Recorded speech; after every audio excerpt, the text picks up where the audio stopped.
आबू का सर्द सुनहरा मौसम खुशनुमा था। जिया आबू का सर्द सुनहरा मौसम खुशनुमा था।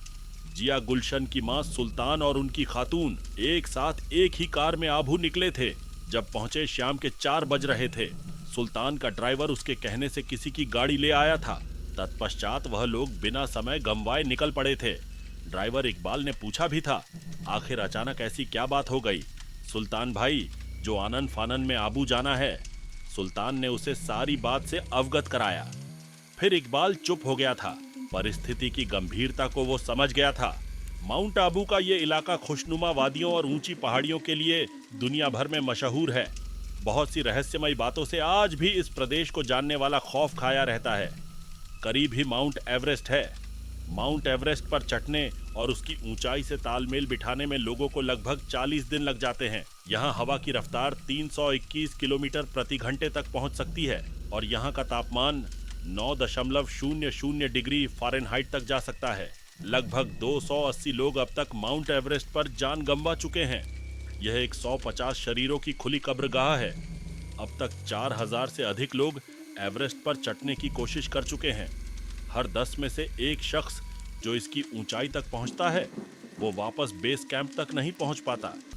साल 2014 में जब 7.8 मैग्नीट्यूड का भूकंप आया था तो 16 लोग मारे गए और 61 लोग बुरी तरह घायल हुए।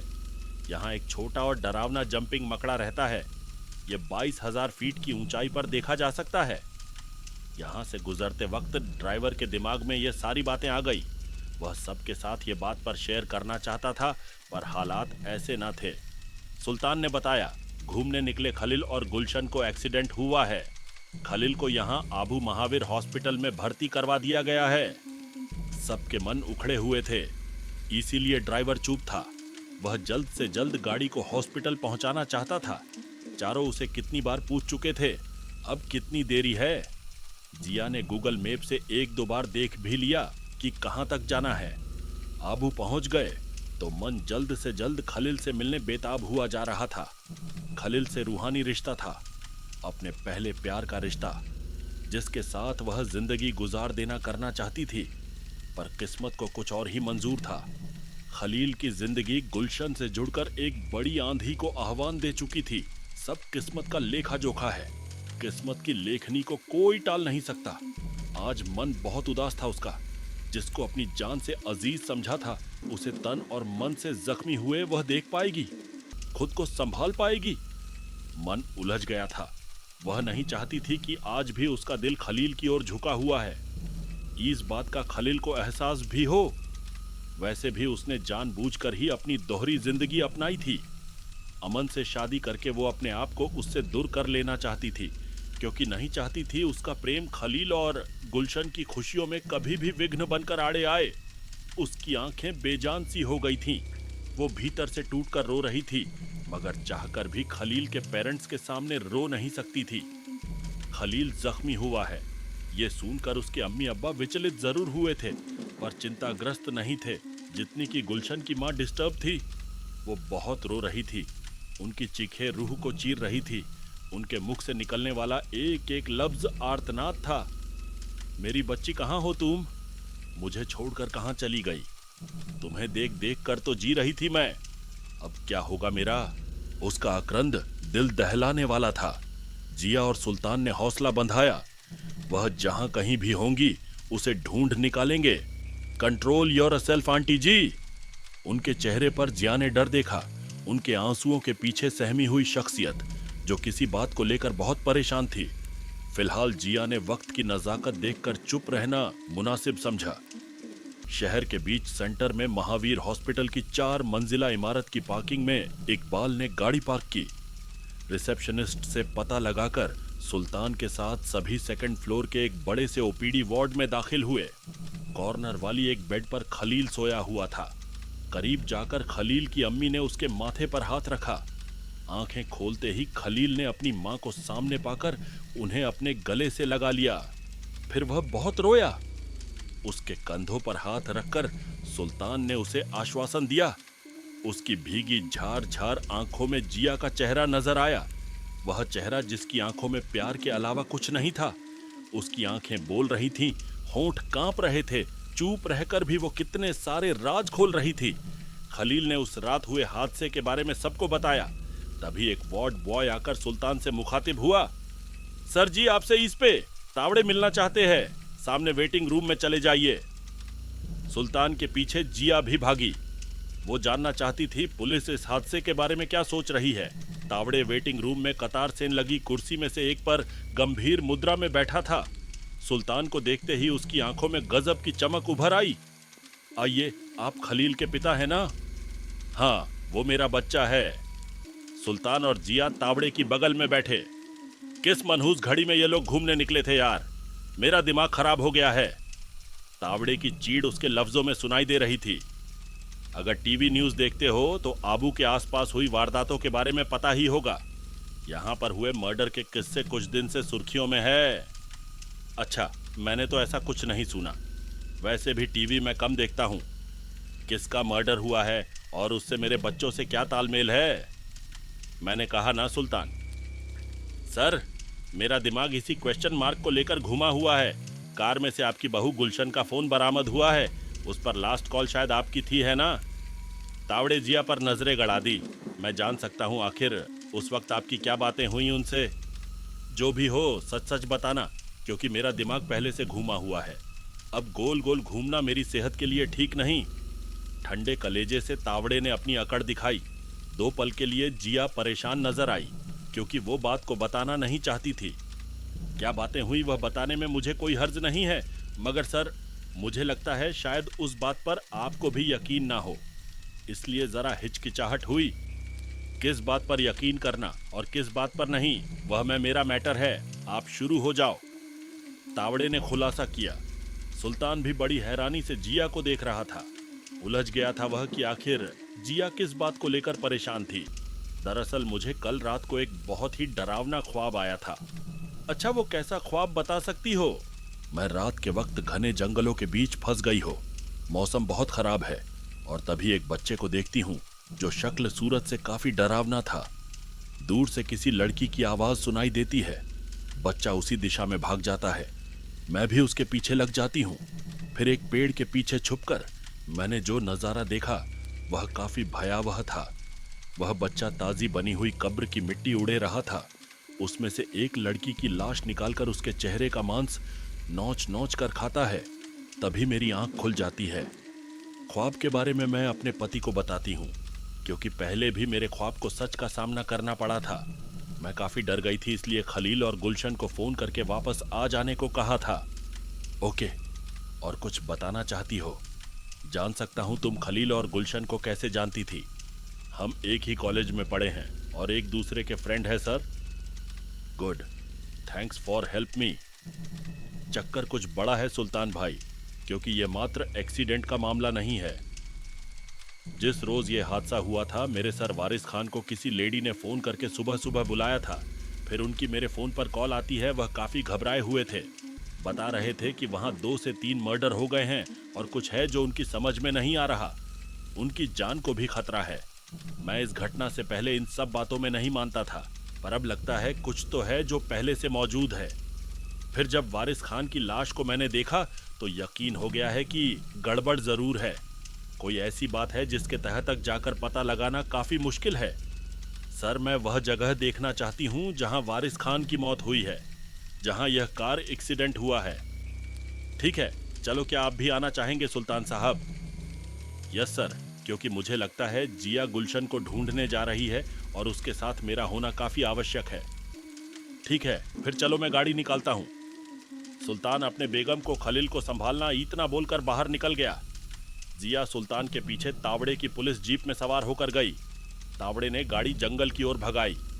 तब उन्हें पता नहीं था कि एक भयानक दौर से उनका सामना फिर होने वाला है। गुलशन की मां सुल्तान और उनकी खातून एक साथ एक ही कार में आबू निकले थे। जब पहुंचे शाम के 4 बज रहे थे। सुल्तान का ड्राइवर उसके कहने से किसी की गाड़ी ले आया था। तत्पश्चात वह लोग बिना समय गंवाए निकल पड़े थे। ड्राइवर इकबाल ने पूछा भी था, आखिर अचानक ऐसी क्या बात हो गई सुल्तान भाई, जो आनन फानन में आबू जाना है? सुल्तान ने उसे सारी बात से अवगत कराया। फिर इकबाल चुप हो गया था। परिस्थिति की गंभीरता को वो समझ गया था। माउंट आबू का ये इलाका खुशनुमा वादियों और ऊंची पहाड़ियों के लिए दुनिया भर में मशहूर है। बहुत सी रहस्यमयी बातों से आज भी इस प्रदेश को जानने वाला खौफ खाया रहता है। करीब ही माउंट एवरेस्ट है। माउंट एवरेस्ट पर चढ़ने और उसकी ऊंचाई से तालमेल बिठाने में लोगों को लगभग 40 दिन लग जाते हैं। यहाँ हवा की रफ्तार 321 किलोमीटर प्रति घंटे तक पहुंच सकती है और यहाँ का तापमान 9.00 डिग्री फ़ारेनहाइट तक जा सकता है। लगभग 280 लोग अब तक माउंट एवरेस्ट पर जान गंवा चुके हैं। यह 150 शरीरों की खुली कब्रगाह है। अब तक 4000 से अधिक लोग एवरेस्ट पर चढ़ने की कोशिश कर चुके हैं। हर 10 में से एक शख्स जो इसकी ऊंचाई तक पहुंचता है वो वापस बेस कैंप तक नहीं पहुंच पाता। साल 2014 में जब 7.8 मैग्नीट्यूड का भूकंप आया था तो 16 लोग मारे गए और 61 लोग बुरी तरह घायल हुए। यहाँ एक छोटा और डरावना जंपिंग मकड़ा रहता है। ये 22,000 फीट की ऊंचाई पर देखा जा सकता है। यहाँ से गुजरते वक्त ड्राइवर के दिमाग में ये सारी बातें आ गई। वह सबके साथ ये बात पर शेयर करना चाहता था, पर हालात ऐसे न थे। सुल्तान ने बताया, घूमने निकले खलील और गुलशन को एक्सीडेंट हुआ है। खलील को यहाँ आबू महावीर हॉस्पिटल में भर्ती करवा दिया गया है। सबके मन उखड़े हुए थे, इसीलिए ड्राइवर चुप था। वह जल्द से जल्द गाड़ी को हॉस्पिटल पहुंचाना चाहता था। चारों उसे कितनी बार पूछ चुके थे, अब कितनी देरी है। जिया ने गूगल मैप से 1-2 बार देख भी लिया कि कहां तक जाना है। आबू पहुंच गए तो मन जल्द से जल्द खलील से मिलने बेताब हुआ जा रहा था। खलील से रूहानी रिश्ता था, अपने पहले प्यार का रिश्ता, जिसके साथ वह जिंदगी गुजार देना करना चाहती थी। पर किस्मत को कुछ और ही मंजूर था। खलील की जिंदगी गुलशन से जुड़कर एक बड़ी आंधी को आह्वान दे चुकी थी। सब किस्मत का लेखा जोखा है। किस्मत की लेखनी को कोई टाल नहीं सकता। आज मन बहुत उदास था उसका। जिसको अपनी जान से अजीज समझा था, उसे तन और मन से जख्मी हुए वह देख पाएगी, खुद को संभाल पाएगी। मन उलझ गया था। वह नहीं चाहती थी कि आज भी उसका दिल खलील की ओर झुका हुआ है। इस बात का खलील को एहसास भी हो। वैसे भी उसने जानबूझकर ही अपनी दोहरी जिंदगी अपनाई थी। अमन से शादी करके वो अपने आप को उससे दूर कर लेना चाहती थी, क्योंकि नहीं चाहती थी उसका प्रेम खलील और गुलशन की खुशियों में कभी भी विघ्न बनकर आड़े आए। उसकी आंखें बेजान सी हो गई थीं। वो भीतर से टूटकर रो रही थी, मगर चाहकर भी खलील के पेरेंट्स के सामने रो नहीं सकती थी। खलील जख्मी हुआ है, ये सुनकर उसके अम्मी अब्बा विचलित जरूर हुए थे, पर चिंताग्रस्त नहीं थे। जितनी की गुलशन की मां डिस्टर्ब थी, वो बहुत रो रही थी। उनकी चिखे रूह को चीर रही थी। उनके मुख से निकलने वाला एक एक लफ्ज आर्तनाद था। मेरी बच्ची कहाँ हो तुम? मुझे छोड़कर कहाँ चली गई? तुम्हें देख देख कर तो जी रही थी मैं। अब क्या होगा मेरा? उसका आक्रंद दिल दहलाने वाला था। जिया और सुल्तान ने हौसला बंधाया। वह जहां कहीं भी होंगी उसे ढूंढ निकालेंगे। कंट्रोल योर सेल्फ आंटी जी। उनके चेहरे पर जिया ने डर देखा। उनके आंसुओं के पीछे सहमी हुई शख्सियत जो किसी बात को लेकर बहुत परेशान थी। फिलहाल जिया ने वक्त की नजाकत देखकर चुप रहना मुनासिब समझा। शहर के बीच सेंटर में महावीर हॉस्पिटल की 4 मंजिला इमारत की पार्किंग में इकबाल ने गाड़ी पार्क की। रिसेप्शनिस्ट से पता लगाकर सुल्तान के साथ सभी सेकंड फ्लोर के एक बड़े से ओपीडी वार्ड में दाखिल हुए। कॉर्नर वाली एक बेड पर खलील सोया हुआ था। करीब जाकर खलील की अम्मी ने उसके माथे पर हाथ रखा। आंखें खोलते ही खलील ने अपनी मां को सामने पाकर उन्हें अपने गले से लगा लिया। फिर वह बहुत रोया। उसके कंधों पर हाथ रखकर सुल्तान ने उसे आश्वासन दिया। उसकी भीगी झार झार आंखों में जिया का चेहरा नजर आया। वह चेहरा जिसकी आंखों में प्यार के अलावा कुछ नहीं था। उसकी आंखें बोल रही थी, होंठ कांप रहे थे। चुप रहकर भी वो कितने सारे राज खोल रही थी। खलील ने उस रात हुए हादसे के बारे में सबको बताया। तभी एक वार्ड बॉय आकर सुल्तान से मुखातिब हुआ। सर जी, आपसे इस पे तावड़े मिलना चाहते हैं, सामने वेटिंग रूम में चले जाइए। सुल्तान के पीछे जिया भी भागी। वो जानना चाहती थी पुलिस इस हादसे के बारे में क्या सोच रही है। तावड़े वेटिंग रूम में कतार से लगी कुर्सी में से एक पर गंभीर मुद्रा में बैठा था। सुल्तान को देखते ही उसकी आंखों में गजब की चमक उभर आई। आइए, आप खलील के पिता हैं ना? हाँ, वो मेरा बच्चा है। सुल्तान और जिया तावड़े की बगल में बैठे। किस मनहूस घड़ी में ये लोग घूमने निकले थे यार? मेरा दिमाग खराब हो गया है। तावड़े की चीड़ उसके लफ्जों में सुनाई दे रही थी।